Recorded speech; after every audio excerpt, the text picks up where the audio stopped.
எல்லாம் வல்ல இறைவனின் அமைதியும் சமாதானமும் உண்டாவதாக. நாஸ்ட்ராடாமஸ் அப்படின்னு சொல்லும் பொழுது நம்ம எல்லாருக்குமே தெரியும். அதாவது சமூக வலைதளங்கள்ல அதிகமாக ஆர்வம் கொண்ட நம்ம எல்லாருக்குமே நாஸ்ட்ராடாமஸ் அப்படிங்கிறவர் அறிமுகமான ஒருத்தர் தான். ஏன் அப்படின்னு சொன்னாக்கா, அவருடைய அந்த தீர்க்க தரிசனத்துக்காகவே அவர் அவ்வளவு பெயர் பெற்றவராக இருக்கிறார். இன்னைக்கும் உலகத்திலேயே இந்த சமூக வலைதளங்களில் நம்பர் 1 தீர்க்க தரிசியா நம்ம யாரை பார்ப்போம் அப்படின்னு சொன்னாக்கா நாஸ்ட்ராடாமஸ் தான் பார்ப்போம். அந்த அளவுக்கு அவர் ரொம்பவும் ஃபேமஸாக இருக்காரு. எதன் காரணமாக அப்படின்னு சொன்னாக்க, அந்த குறிப்பாக அந்த இரட்டை கோபுர தாக்குதலும் அதுக்கப்புறம் வந்து அந்த சுனாமியும் அவர் வந்து அந்த அளவுக்கு பிரபலமானவராக மாட்டி விட்டுடுச்சு. அதுக்கப்புறம் சமூக வலைதளங்கள் வரக்கூடிய அந்த காலகட்டம் அப்படிங்கிறதுனால அவர் அதை ஏற்கனவே முன்னறிவித்திருக்கிறார். அப்படிங்கிற பேரில் அவர் வந்து ரொம்பவும் பிரபலமானவராக மாறி இருக்கிறார். நாஸ்ட்ராடாமஸ் வந்து அடிப்படையில் ஒரு பிரெஞ்சு நாட்டு குடிமகனாக இருந்தவர். 1503 வருஷம் அவர் வந்து பிறந்தார். அவருடைய தொழில் என்னவா இருந்தது அப்படின்னு சொன்னாக்கா, அவர் அடிப்படையில் ஒரு யூதராக இருந்தார். அவர் வந்து ஒரு மருத்துவர். ஆனால் மருத்துவத்தில் அவர் பெருசாக வெற்றி அடைஞ்சதாக நமக்கு தெரியல. அவர் பல சோதனைகள் முயற்சிகள்லாம் செஞ்சார், ஆனால் எல்லாமே ஃபெயிலியர் ஆச்சு.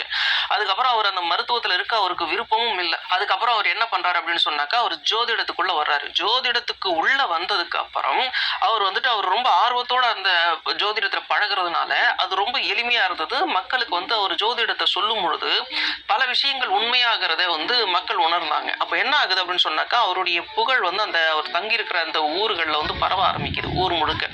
அதுக்கப்புறம் அவருக்கு வந்து கொஞ்சம் கொஞ்சமாக அந்த ஆர்வம் சொல்லக்கூடிய அந்த ஒரு திறமையும் அவர் வளர்த்துக்கொள்றாரு. உனக்கு இப்படி நடக்கும் அப்படி நடக்கும் அப்படிங்கிற ஒரு விஷயத்தை வந்து அவர் வளர்த்து கொள்ளும் பொழுது இன்னமும் அவர் வந்து பிரபலம் அடைகிறாரு. அப்போ எந்த அளவுக்கு அவர் பிரபலம் அடைகிறார் அப்படின்னு சொன்னாக்கா, பிரெஞ்சு நாட்டை சேர்ந்த மன்னர் குடும்பமே வந்து அவர்கிட்ட வந்து ஆர்வம் கேட்கிற அளவுக்கு வந்து அவர் தன்னை வளர்த்து கொண்டார். அந்த அளவுக்கு அவர் சொன்ன விஷயங்கள் நடக்குது. சில விஷயங்கள் நடக்காம போகலாம், ஆனால் சில விஷயங்கள் நடக்குது. நம்ம வந்து அந்த வரலாறு அடிப்படையை வச்சு பேசிக்கிட்டு இருக்கிறோம். அப்போ அப்படிப்பட்ட ஒரு சூழ்நிலையில இந்த நாஸ்ட்ராடாமஸ் வந்து இன்னமும் ஒரு படி கடந்து போய் என்ன பண்றாரு அப்படின்னு சொன்னாக்கா, தீர்க்க தரிசனங்களை உணர ஆரம்பிக்கிறார். எதிர்காலத்துல என்னெல்லாம் நடக்கும் அப்படிங்கிற மாதிரியான ஒரு சிந்தனை வந்து அவருக்குள்ள வருது. தன்னை ஒரு தனிமைப்படுத்தி கொண்டு தியானம் செஞ்சு யாருகிட்டையும் பேசாம மனசை ஒருமுகப்படுத்தி அமைதியா மட்டுமே தன்னை பழக்கி தன்னுடைய மனதை முழுமையாக கட்டுப்படுத்தி பார்க்கும் பொழுது எதிர்காலங்கள் அவருக்கு தெளிவாக தெரியுது. அப்படிங்கிற ஒரு சூழ்நிலை அவருக்கு உருவாகும் பொழுது உலகத்துல நடக்கக்கூடிய சில விஷயங்களை வந்து அவர் என்ன பண்றாரு அப்படின்னு சொன்னாக்கா, முன்னறிவிப்புகளா எழுதுறாரு. அப்படி எழுதுன அந்த பாடல்களுடைய தொகுப்பு தான் செஞ்சுரி அப்படிங்கிற பேர்ல இன்னைக்கு நமக்கு கிடைக்குது. செஞ்சுரி அப்படின்னு சொன்னாக்கா நூற்றாண்டு அப்படின்னு அர்த்தம். அப்போ நூற்றாண்டு சம்பந்தமான விஷயங்கள் அதில் சொல்லியிருக்காரா அப்படின்னு சொன்னாக்கா, அதுக்கு வந்து அப்படி நம்ம அர்த்தம் எடுத்துக்க கூடாது. அதுல முன்னறிவிப்புகளா அவர் எழுதியிருக்கிற பாடல்கள் இருக்கு பாருங்க. அந்த பாடல் ஒவ்வொரு பாடலுமே மொத்தமே 4 அடி தான். திருக்குறள் வந்து 2 அடி இருக்குது இல்லையா, அந்த மாதிரி இது வந்து 4 அடி. இப்படி 4 அடி கொண்ட 100 பாடல்களை அவர் வந்து எழுதியிருக்கிறார். அந்த 100 பாடல்களுடைய தொகுப்பு தான் செஞ்சுரி. அதனாலதான் அந்த செஞ்சுரி அப்படின்னு சொல்றோம். வெறுமனே அந்த 100 பாடல்கள்ல அவ்வளவு விஷயங்கள் சொல்லியிருக்காரா அப்படின்னு சொன்னாக்கா, அவர் சொன்னார்னு பல விஷயங்கள் வந்து சொல்லி கொண்டு இருந்தாலும் கூட அவர் சொன்னதாக நாம சொல்லக்கூடிய பல விஷயங்கள் வந்து பொய்யாகத்தான் இருக்கிறது. அதையும் நாம ஒப்புக்கொண்டுதான் ஆகணும். ஏன்னா சமூக வலைதளத்தில் நாஸ்ட்ராடாமஸை பத்தி தேடணும் அப்படின்னு சொன்னாக்கா, அவர் சொன்னதாக சொல்லாத பல விஷயங்களை தான் நம்ம பேசி கொண்டிருக்கிறாங்க பல சகோதரர்கள். எல்லா மொழிகள்லயுமே இது நடந்துகிட்டு இருக்கு. இதுல ஒரு ஹைலைட் என்ன அப்படின்னு சொன்னாக்கா, இப்போ நாம வந்து அவர் சொன்னதா ஒரு விஷயம் சொல்லுவோம். இப்போ நாம சொன்னதை பார்த்து சரியா தப்பான்னு கூட செக் பண்ணாம இன்னொரு யூடியூபர் பேச ஆரம்பிக்கும் பொழுது இன்னும் 2-3 பிட் அவர் சேர்த்து போடுவார். அப்போ என்ன ஆகும் அப்படின்னா, பரவாயில்லையே இவ்வளவு விஷயங்கள் அவர் சொல்லியிருக்காரா அப்படின்னு போகும். ஏன்னா அவரை பார்த்து இன்னொருத்தர் பேசுவார், அவரை பார்த்து ஒருத்தர் பேசுவார். அப்போ யாருமே அந்த மூல புத்தகத்தை அவர் எழுதியிருக்கிறத பார்க்காம பேசும் பொழுது ஏராளமான விஷயங்கள் பேசுற மாதிரி ஒரு கணக்கு வந்து நம்மளுக்கு வந்து தெரியும். அந்த செஞ்சுரி புத்தகம் அப்போ உண்மையா பொய்யா அப்படின்னு சொன்னாக்கா, செஞ்சுரி புத்தகம் இருக்கு. ஆனா அது அவர் தான் எழுதினாரா அப்படிங்கிறது வந்து நமக்கு டவுட்டா தான் இருக்கு. ஏன்னா அதுக்கான ஆதாரங்கள் வந்து உண்மையில கிடைக்கலங்கிறது தான் ஒரு ஒரு ஒரு உண்மையும் கூட. நாஸ்ட்ராடாமஸ் வந்து ஒரு பிறப்பால யூதராகவும் பிரெஞ்சு தேசத்தை சேர்ந்தவராகவும் இருக்கிறார். பிரெஞ்சு மொழியிலேயே அவர் தன்னுடைய அந்த செஞ்சுரி பாடல்களை எழுதியிருக்கிறார். அந்த பாடல்கள் அப்போ பிரெஞ்சு தெரிஞ்ச யார் வேணாலும் படிச்சிட முடியுமா அப்படின்னு சொன்னாக்கா, அதுக்கு அர்த்தம்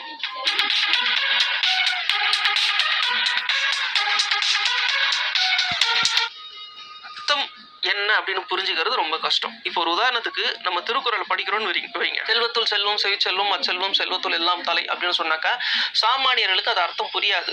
மலர்மிசை ஏகினான் மானடி சேர்ந்தான் நிலமிசை நீடு வாழ்வார் அப்படின்னு படிக்கும் பொழுது ஒரு சாமானியருக்கு அதுக்கான அர்த்தம் தெரியாது. தமிழ் பாடல் தான், ஆனால் அது இலக்கிய தரத்தோடு எழுதப்படுறதுனால அதுக்கு அர்த்தம் சாமானிய மொழியில நம்ம விளங்கணும் அப்படின்னு சொன்னாக்க பண்டிதர்களால மட்டும்தான் அதெல்லாம் முடியும். தமிழ் நல்லா கற்றறிஞ்ச அறிஞர்களால தான் அதுக்கான விளக்கத்தை கொடுக்க கொடுக்க முடியும். அப்ப சாதாரணமா இலக்கிய தரத்தோட எழுதும் பொழுதே இவ்வளவு விஷயம் ஃபார்மாலிட்டிஸ் இருக்குது அப்படின்னு சொல்லும் பொழுது, எதிர்காலத்துல நடக்கக்கூடிய விஷயங்களை நாஸ்ட்ராடமஸ் எழுதும் போது அவர் என்ன பண்ணியிருக்காரு அப்படின்னு சொன்னாக்கா, இது தவறானவங்க கைக்கு போயிடக்கூடாது, தவறானவங்க இதை வச்சு பலனடையக்கூடாது அப்படிங்கிறதுக்காக அவர் குறிப்பு எழுத்துக்களாலேயே அதை எழுதியிருக்கிறாரு. சங்கேத வார்த்தைகளை அதை பயன்படுத்தி இருக்கிறாரு. பிரெஞ்சு மொழியாகவே இருந்தாலும் பிரெஞ்சு பேசுறவங்களுக்கே அந்த பாடல்கள்ல இருந்து பொருள் எடுக்கிறது ரொம்ப கஷ்டமா இருக்கும். ஒரு க்ளூ மாதிரியே தான் அந்த பாடல்கள் போகும். ஏன்னா அதுல இருக்கிற விஷயங்கள் அரசாங்கங்களுக்கு எதிராக எழுதப்படக்கூடிய வார்த்தைகளாகவும் இருக்கலாம், கருத்துக்களாகவும் இருக்கலாம். அதனால அவர் தனக்கும் எந்த பிரச்சனையும் வரக்கூடாது அப்படிங்கிறதுக்காக அவர் இது மாதிரியான நடவடிக்கைகள்ல ரொம்ப தெளிவா இருந்திருக்கிறாரு. அப்போ பிரெஞ்சிலேயே அது எழுதப்பட்ட அந்த பாடலே இருந்தாலும் கூட அதுல இருந்து பொருள் கொள்றதுங்கிறது ரொம்ப கஷ்டமான விஷயம்தான். அதனால்தான் அந்த அந்த பாடல்களுக்கு பொருள் கொள்றவங்க கூட பாதி தவறு பாதி சரியா மட்டும்தான் அந்த பொருள் எடுப்பாங்க, அந்த விரிவுரை எழுதுவாங்க. ஏன் அப்படின்னா அந்த குறிப்பு எழுத்துக்கள் அவங்களுக்கு சரியா புரியல, சங்கேத வார்த்தைகள் அவங்களுக்கு சரியா புரிய மாட்டேங்குது. ஏன்னா டிக்ஷனரியில இல்லாத அளவுக்கு அவங்க எழுதுறதுனால, கோட் வேர்டா எழுதுறாங்கல்ல, அது புரிய மாட்டேங்குது. அப்போ 10 வருஷத்துக்கு முன்னாடி இந்த பாட்டுக்கு இதுதான் அர்த்தம் அப்படின்னு எழுதுனவங்க இப்போ மறுபடியும் ஒரு 20 வருஷம் கழிச்சு பார்த்தோம் அப்படின்னு சொன்னாக்க அதுக்கு அர்த்தம் இதுவாக இருக்கலாம்னு இன்னொரு அர்த்தம் நோக்கி நகரும். இப்போ இந்த ரேஞ்சில் தான் அது இருக்கு.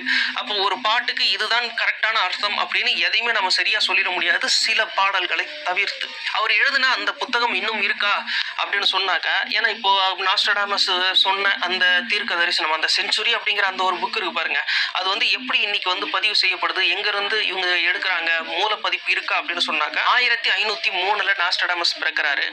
அதுக்கப்புறம் அவர் இறந்த மிக சில வருஷத்திலேயே 1568 அவருடைய அந்த செஞ்சுரி அப்படிங்கிற அந்த தீர்க்க தரிசன புத்தகம் அச்சாகுது. அந்த அச்சான புத்தகத்தை தான் இன்னைக்கும் மூலப்பிரதியாக வச்சு எல்லாரும் நகல் எடுத்துக்கிட்டு இருக்கிறாங்க. அப்ப அந்த மூலப்பிரதியில இருந்து தான் இன்னி வரைக்கும் பாடல்கள் எடுத்துக்கிட்டு இருக்கிறாங்க. ஆனா இன்னைக்கு சமூக வலைதளங்கள்ல பார்க்கும் பொழுது எது நடந்தாலும் நாஸ்ட்ராடமஸ் சொன்னாங்க அப்படின்னு நம்ம சொல்றாங்க பாத்தீங்களா, அது ஏற்புடையது இல்லை. அவர் சொன்னது மொத்தமே 100 விஷயங்கள் தான். அந்த 100 விஷயத்துக்குள்ள பல விஷயங்கள் இருக்குது. இருந்தாலும் எழுந்திருச்சாலும் நாஸ்ட்ராடமஸ் சொல்லியிருக்காரு, உக்காஞ்சாலும் நாஸ்ட்ராடமஸ் சொன்னாரு அப்படிங்கறத, அந்த விஷயத்தை அப்படியெல்லாம் நம்ம எடுத்துக்கொள்ள முடியாது. அவ்வளவு விஷயங்கள் அவர் சொல்லவும் இல்லை, அதுக்கு ஆதாரங்களும் கிடையாது. அப்புறம் இன்னொரு விஷயமும் சொல்லுவாங்க, பைபிளுக்கு அடுத்தபடியாக இன்னைக்கு இந்த செஞ்சுரி புத்தகம் தான் அதிகமாக விற்குது அப்படின்வாங்க. அது ஒரு பில்டப்பா மட்டும் தான் நம்ம பார்க்குறோமே தவிர உண்மையில நமக்கு அப்படி தெரியலாம் இல்லை. ஆனா நாஸ்ட்ராடமஸை அதிகமான பேரு சமூக வலைதளங்கள்ல தேடுறாங்கிறது மட்டும் உண்மை. இன்னைக்கு அதனாலேயே என்ன ஆச்சு அப்படின்னு சொன்னாக்கா, பிரெஞ்சு தேசத்தை சேர்ந்தவர்கள் நாஸ்ட்ராடமஸை இன்னைக்கும் நினைக்கிறாங்க என்ன அப்படின்னு சொன்னாக்கா, தங்கள் நாட்டுக்கு அவர் ஒரு பெருமை சேர்த்திருக்கிறார் அப்படிங்கிற அடிப்படையில அவரை பார்க்கறாங்க. சரி, இப்ப அவரை பத்தி நம்ம ஏன் பேசுறோம் அப்படின்னு சொன்னாக்க, இப்ப அந்த இஸ்ரேல் பாலஸ்தீன் அப்படிங்கிற அந்த ஒரு பிரச்சனை ஓடிக்கிட்டு இருக்கு பாருங்க, அந்த பிரச்சனையை பத்தி நாஸ்ட்ராடமஸ் எதுவும் சொல்லியிருக்காரா அப்படின்னு நம்ம பார்த்தோம் அப்படின்னு சொன்னாக்க, அதுவும் சொல்லியிருக்கிறார். ஏன் அந்த பிரச்சனையை இன்னைக்கு நம்ம ஒத்து பார்க்கறோம் அப்படின்னு சொன்னாக்கா, உலகம் முழுக்க இருக்கக்கூடிய பல பேர் அந்த பிரச்சனையை ஒத்து பார்த்துட்டு இருக்காங்க. ஏன்னா அந்த யுத்தம்ங்கிறது இஸ்ரேல் பாலஸ்தீனுக்கு உள்ளே நிக்காது, அந்த காசாங்கிற இடத்துக்குள்ளேயே நிக்காது. அந்த காசாவை தாண்டி யுத்தம் விரிவடையும், அதுக்கப்புறம் அது பிராந்திய போராக மாறும், அப்புறம் உலக யுத்தமாக கூட மாறுறதுக்கான வாய்ப்பு இருக்கு அப்படின்ற ஒரு எதிர்பார்ப்பும் பதட்டமும் பயமும் எல்லார்கிட்டையும் இருந்துகிட்டு இருக்கு. தினம் தினம் இது மக்கள் எதிர்பார்க்கறாங்க. ஏன் அப்படின்னு சொன்னாக்க, அந்த இடம் வெறுமனே ஒரு தேசிய பிரச்சனை கிடையாது, எல்லை பிரச்சனை கிடையாது, அது உரிமை பிரச்சனையாகவும் மத பிரச்சனையாகவும் இட பிரச்சனையாகவும் எல்லாமுமா இருக்கு. தவிர அந்த இடத்துல இருக்கக்கூடிய அந்த ஜெருசலேம் அப்படிங்கிற அந்த அல்-அக்ஸா அப்படிங்கிற அந்த ஒரு மசூதி, அது பிரச்சனைக்குரிய ஒரு இடமா இருக்கு. அங்க யூதர்களுக்கும் கிறிஸ்தவர்களுக்கும் முஸ்லிம்களுக்கும் ரொம்பவும் புனிதமான ஒரு இடமா இருக்கு. அங்க 3 பேருமே எப்ப வேணாலும் போகலாம், பார்க்கலாம், வழிபடலாம் அப்படிங்கிற ஒரு சூழ்நிலை இருக்கும் பொழுது, இப்ப இஸ்ரேல் என்ன சொல்லுது அப்படின்னு சொன்னாக்க, நாங்கள் யூதர்கள், எங்களுக்கு மட்டும்தான் அந்த இடம் அப்படிங்கிற அந்த ஒரு ஸ்டாண்ட் அவங்க எடுக்கும் போதுதான் உலகம் முழுக்க ஒரு பதட்டம் சூழுது.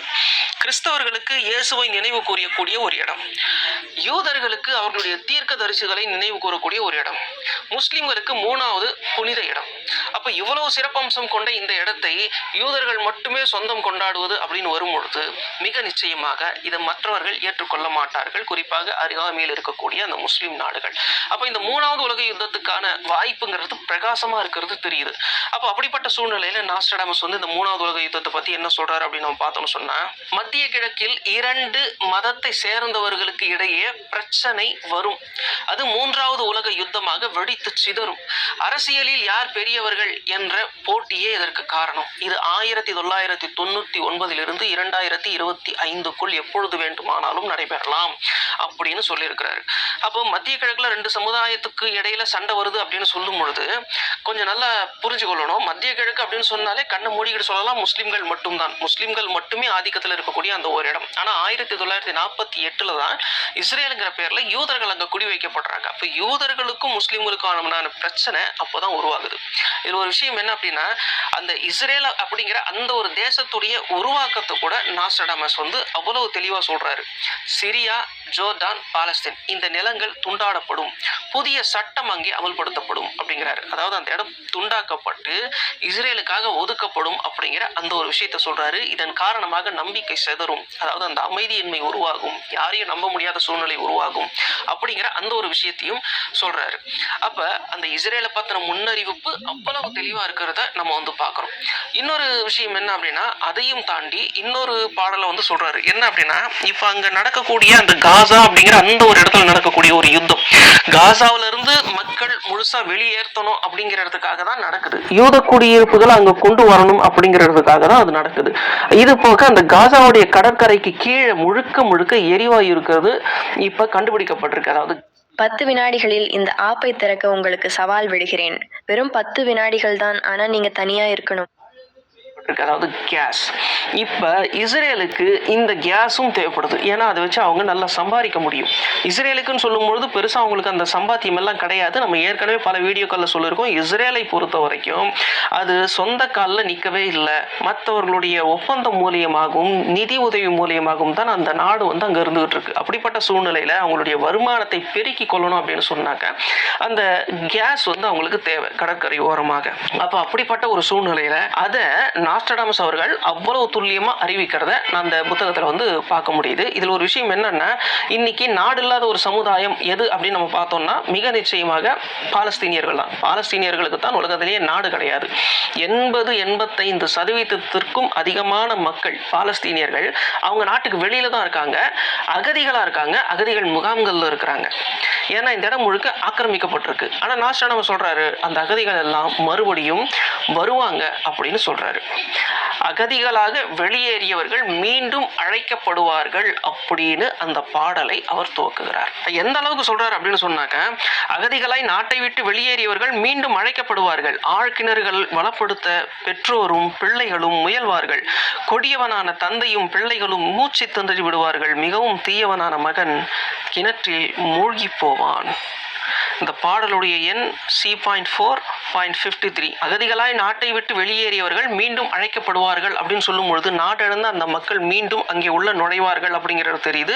ஆழ்கிணறுகளை வலுப்படுத்த பெற்றோரும், அதாவது அந்த எரிவாயு கிணறை வலுப்படுத்துறதுக்காக அங்க இருக்கிறவர்கள் ஒன்று கூடுவாங்க. அந்த பெற்றோரும் பிள்ளைகளும் முயல்வார்கள் அப்படின்ற அந்த ஒரு இடம் இருக்கு பாருங்க. இந்த இடத்துல அமெரிக்காவையும் பிரிட்டனையும் பொறுத்து பார்க்க வேண்டியிருக்கு. ஏன்னா இவங்க 2 பேரும் சேர்ந்துதான் இஸ்ரேல் அப்படிங்கிற அந்த பிள்ளைய பெத்து போட்டாங்க. அப்போ கொடியவனான தந்தையும் பிள்ளைகளும் மூச்சு திணறி விடுவார்கள். மிகவும் தீயவனான மகன் கிணற்றில் மூழ்கி போவான் அப்படின்னு இருக்கு. அதாவது கொடியவனான மகன் அப்படிங்கிற இடத்துல இந்த இஸ்ரேல் அப்படிங்கிற அந்த ஒரு தேசம் தான் இங்க நம்ம குறிக்க வேண்டியிருக்கு. அப்போ அகதிகளாக நாட்டை விட்டு வெளியேறியவர்கள் மீண்டும் அழைக்கப்படுவார்கள். அதற்கு பிறகு அந்த இடங்கள் வலுப்படுத்தப்படும். அந்த வலுப்படுத்தும் பொழுது அமெரிக்காவும் பிரிட்டனும் தேவையில்லாம உள்ள வரும். அப்படி வரும் பொழுது இஸ்ரேலும் வரும். அப்ப இஸ்ரேல் அந்த இடத்துல மிகப்பெரிய அழிவுக்கு உள்ளாகும் அப்படிங்கிறது தான் இந்த இடத்தில் நாம பார்க்கக்கூடிய ஒரு விஷயம். அப்ப இந்த இடத்துல நம்ம பார்க்கிற விஷயம் அந்த 3வது உலக யுத்தத்துக்கான துவக்கத்தையும் இஸ்ரேல் அப்படிங்கிற ஒரு நாட்டை அவர் ஏற்கனவே அறிவித்திருக்கிறதையும் இந்த இடத்துல நாம பார்க்கிறோம். அப்ப இதுக்கப்புறம் அந்த 3வது உலக யுத்தம் துவங்குமா அப்படின்னு சொன்னாக்க இந்த செய்யுள் படி அப்படித்தான் இருக்கிறது. இதை நம்ம எப்படி எடுத்துக்கொள்றோம் அப்படின்னு நம்ம பார்த்தோம் அப்படின்னு சொன்னாக்க, நாஸ்ட்ராடமஸை பொறுத்த வரைக்கும் அவர் ஒரு மத ஸ்தாபகராகவோ அல்லது மிகப்பெரிய ஒரு மகானாகவோ எங்கேயுமே குறிப்பிடப்படலை. அவர் வந்துட்டு முழுக்க முழுக்க ஒரு குறி சொல்பவராக அப்படித்தான் வந்து எல்லாரும் பார்க்குறாங்க. அப்போ அந்த அடிப்படையில் இவர் சொன்னது உண்மையாகவும் இருக்கலாம் அல்லது பொய்யாகவும் இருக்கலாம். அதே சமயம் இவர் சொன்னதாக வேறு யாராவது தற்பொழுதைக்கு எழுதியும் வைத்திருக்கலாம். வியாபாரத்துக்காகவும் எழுதி வச்சிருக்கலாம், அல்லது அந்த இலுமினாட்டிஸ் அப்படிங்கிற அந்த குரூப் சொல்லி வச்சு செய்வாங்க, அவங்களாகவும் இருக்கலாம். அப்படிங்கிற ஒரு கருத்தை, ஒரு ஸ்டாண்டை தான் நம்ம எடுக்க முடியுது. ஆனால் நாஸ்ட்ரடாமஸ் உண்மையில் வாழ்ந்தாரா, அப்படி ஒரு மனிதர் இருந்தாரா அப்படின்னா உண்மையில் அவர் வாழ்ந்தார்.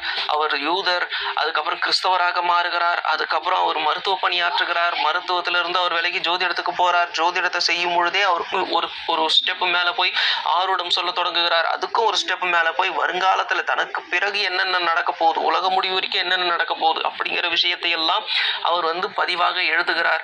இந்த செய்திகள் உண்மையா அப்படின்னு சொன்னாக்கா இந்த இடத்துல நம்ம ஒரு கேள்விக்குறி கண்டிப்பாக வைக்கிறோம். இது எல்லா வீடியோலையுமே நம்ம வந்து சொல்லுவோம். அதே சமயம் நாஸ்ட்ரடாமஸ்ங்கிறவர் ஒருவர் வாழ்ந்தார் அப்படிங்கிற இடத்துல மட்டும் எந்த மாற்று கருத்தும் நமக்கு கிடையாது. இதை நான் முழுசாக நீங்கள் ஏற்றுக்கொள்ளணும் அப்படின்னு நம்ம ஒருபோதும் சொல்வது கிடையாது. அதே சமயம் நடக்கக்கூடிய இந்த சுச்சுவேஷனுக்கு இது பொருந்தக்கூடியதாக இருக்கிறது அப்படிங்கிறது தான் நம்ம இந்த இடத்துல பார்க்குறோம். இதை உங்களோட பகிர்ந்து கொள்ள நினைத்தோம், அவ்வளவுதான். இறைவன் நாடினா அடுத்த பதிவில் நம்ம சந்திப்போம். நன்றி.